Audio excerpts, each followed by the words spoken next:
Hello, my name is Leslie Chavez. My first theme of U.S. history is reform. Reform includes movements such as protests focusing on broad ranges of issues. My second theme is American diversity. American diversity is the diversity and relationships between Americans. My last theme is demographic changes. Demographic changes includes changes in marriage, birth, death rates, and population size and density. When I grow up, I want to be a person that people look up to. Based on my study of U.S. history, I want to be the type of American citizen that protests and stands up for what I believe, makes everyone feel appreciated, and also makes everyone feel safe and welcomed. Based on my study of U.S. history, I want to be the type of American citizen that protests and stands up for what I believe. Henry Ravenel wrote in his diary, "The Negro is not only to be emancipated, but is to become a citizen with all the rights and privileges." After the Civil War ended, black and white Southerners wanted to grow, so Congress created the Freedmen's Bureau in March 1865. The Freedmen's Bureau built schools and hospitals, found land, and provided help to the freedmen. Unions provided them with the materials. In the Mississippi Black Codes, it states, provided that the court may grant continuances as in other cases, and provided further that if the court shall believe that a said apprentice had good cause to quit his said master or mistress, the court shall discharge a said apprentice from said indenture and also enter a judgment against the master or mistress for not more than $100 for the use and benefit of said apprentice to be collected on execution, as in other cases. Some freedmen had a hard time finding a job, so the Southern state legislature passed the Black Codes. Black Codes were designed to keep freedmen in slave-like conditions even if they were free. The freedman couldn't sign a contract to work for his employer, but if they harmed them in any way, they could charge them. Congress passed the Civil Rights Act, giving African Americans citizenship and equal benefit of all laws. In the Civil War amendments, it says, "No state shall make or enforce any law which shall abridge the privileges or immunities of citizens of the United States, nor shall any state deprive any person of life, liberty, or property, without due process of law, nor deny to any person within its jurisdiction the equal protection of the laws." Congress passed the 14th and 15th Amendments. They gave all Americans citizenship and the right to vote. Looks like African Americans are making progress, right? Well, you're wrong. In the 1870s, sharecropping arose. Under this new system, the employer provided land, seeds, tools, a mule, and a cabin. This system turned out to be a little better than slavery. Farmers found themselves in a never-ending cycle of debt. This trend has informed me of what type of citizen I want to be by teaching me to never give up hope. It looked like the African Americans were done with their lives, but look at the little progress they made.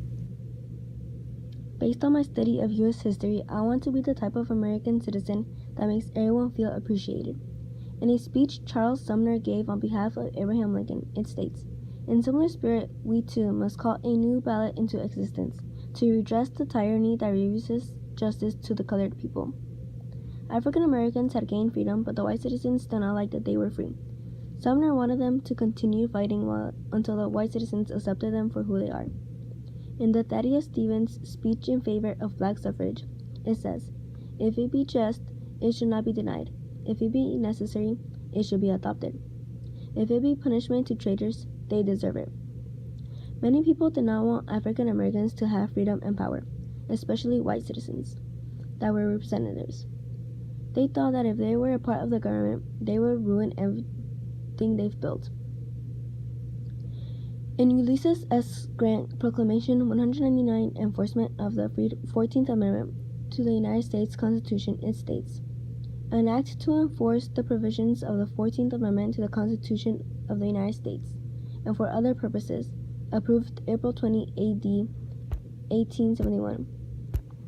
Being a law of extraordinary public importance, I consider it my duty to issue this my proclamation, calling the attention of the people of the United States thereto, enjoining upon all good citizens, and especially upon all public offers, to be zealous in the enforcement thereof, and warning all persons to abstain from committing any of the acts thereby prohibited." Some people still pushed forward. they still had the will to fight against the bigger group, the white citizens. This has impacted me by helping me understand that some people are so stubborn, and no matter how hard you try your best, they will still not change. Based on my study of U.S. history, I want to be the type of American citizen that makes everyone feel safe and welcomed. In the Battle of Beecher's Island, it says, raids on 40 homesteads had resulted in the death of 99 settlers. Wives and children had been dragged away screaming. When immigrants were migrating, many battles occurred. In these battles, many died, including innocent women and children. In a commentary about Benton, Wyoming, it states, a village of a few variety stops in stores. By day disgusting, by night dangerous. Almost everybody dirty. Many filthy with the marks of lowest vice, averaging a murder a day. Gambling and drinking. Hurdy dancing and the vilest of sexual commerce. It fairly festered in corruption, disorder, and death, and would have rotten in this dry air had it outlasted a brief 60-day life.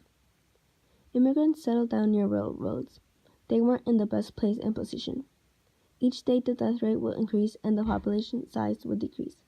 In this chart named Annual Homicide Rates per 100,000 people, it shows that the places with the highest deaths were mining towns. Bodie, California had 116 deaths, and another mining town, Leedsville, Colorado, had 105,000 deaths. With all these new people migrating to start a new life, things get difficult to support a family or even yourself. Everyone is fighting for resources. The chart shows that as the years pass by, the death count decreases and then begins to increase again. This trend has informed me the type of citizen I want to be by showing me that I am not going to be welcomed everywhere, but I have to fight until they accept me. Thank you all for watching.